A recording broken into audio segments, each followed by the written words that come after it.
There was a man who ruled the largest empire on earth, who could have anything, order anyone, silence any voice, and at night, in a war tent on a frozen river at the edge of the world, he took out a notebook and wrote, not to his people, not to history, but to himself. He never meant for you to read it. Tonight, you will. In the year 1601, the Roman Empire stretched from the mist of northern Britain to the deserts of Syria. 60, perhaps 70 million people, 1 in 5 human beings alive answered, in the end, to a single man.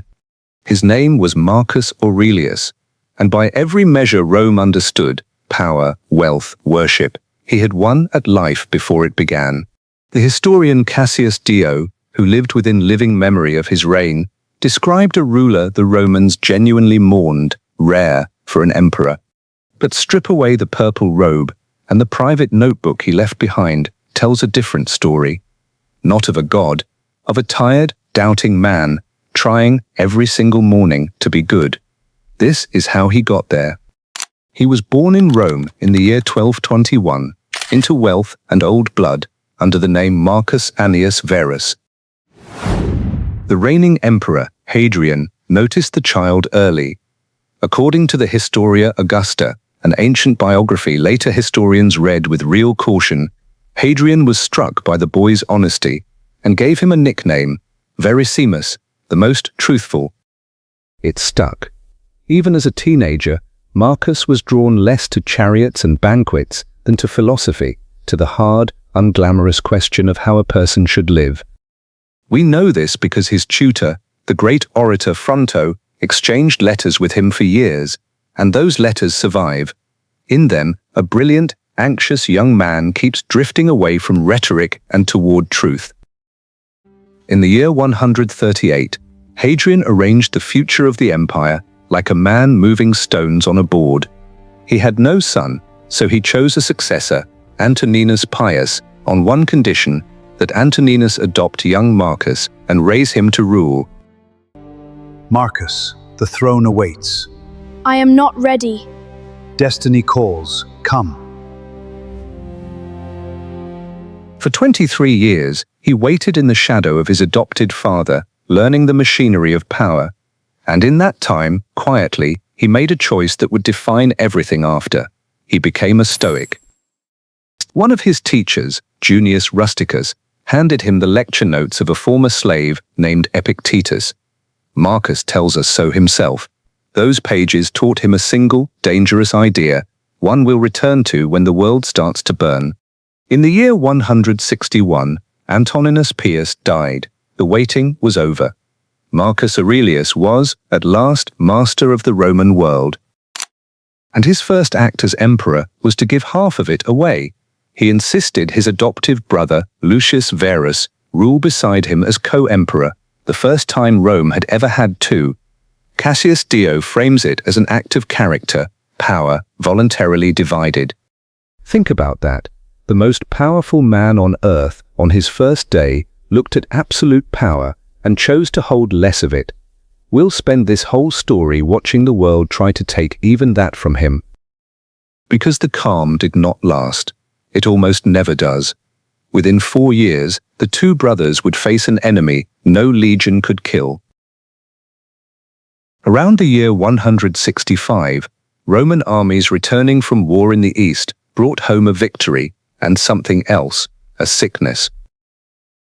History remembers it as the Antonine Plague. Historians today believe it was likely smallpox.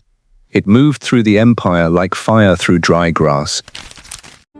Modern estimates suggest it may have killed somewhere between 1/10 and 1/3 of the population in the regions it struck, millions of people. The empire Marcus had inherited began, quietly, to hollow out. And into this, a dying empire, came the second blow. On the northern frontier, along the Danube, the Germanic tribes crossed the river. Marcus Aurelius, philosopher, would spend most of the rest of his life at war. For years, Marcus lived not in a marble palace, but in military camps on the edge of the known world, cold, muddy, endless. The wars against the Marcomanni and the Quadi dragged on with no clean victory.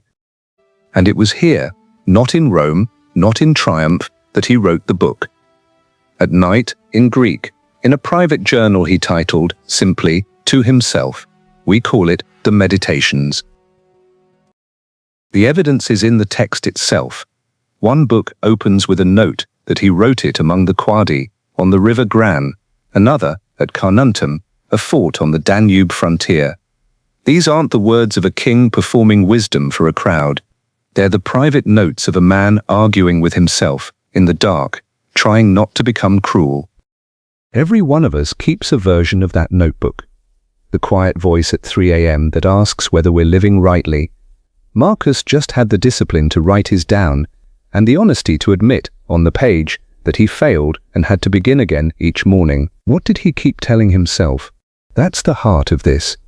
The idea Epictetus had given him years earlier was this, that almost nothing is truly in our control, not our health, not our reputation, not tomorrow, not even our own bodies. Only one thing is ours, how we choose to respond.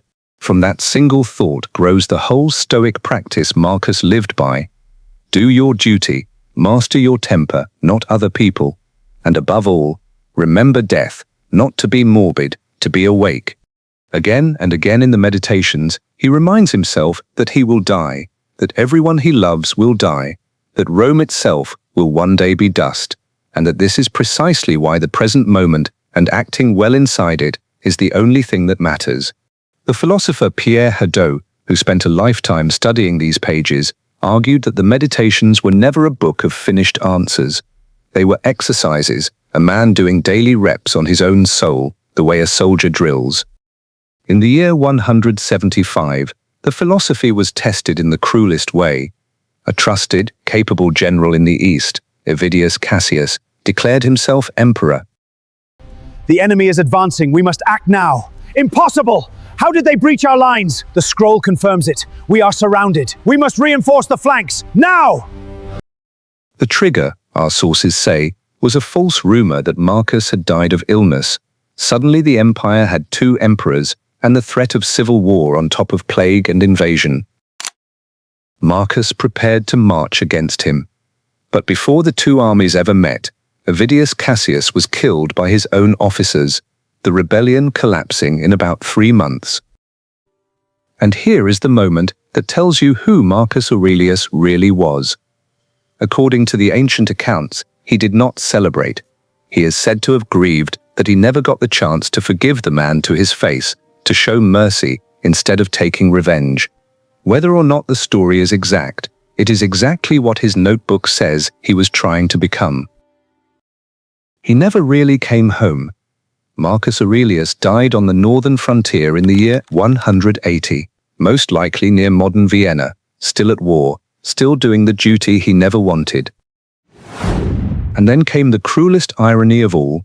The one son who survived to take the throne was Commodus, who would become, by most accounts, everything his father had spent a lifetime training himself not to be.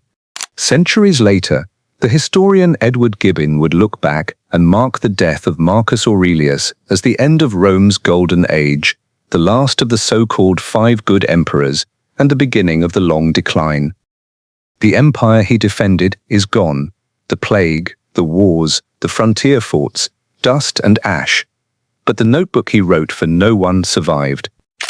Almost 2,000 years later, a book a dying man wrote to himself in a freezing tent to keep from despairing, is read by soldiers, prisoners, CEOs, and ordinary people in dozens of languages all over the world. Everything he owned turned to ash. The only thing that lasted was the way he chose to face it. Marcus Aurelius could not control the plague, the war, the betrayal, or the son he left behind. Neither can you control most of what's coming for you, but he left us the one thing he could control, and so can you. Not what happens, but who you decide to be while it does. So tonight, before the world hands you its next thing you didn't ask for, write your own line in the dark. Choose to be good, once more, tomorrow morning. If this reached you, stay a while. There are more of these waiting in the gloom. I'm Gideon, until the history settles again.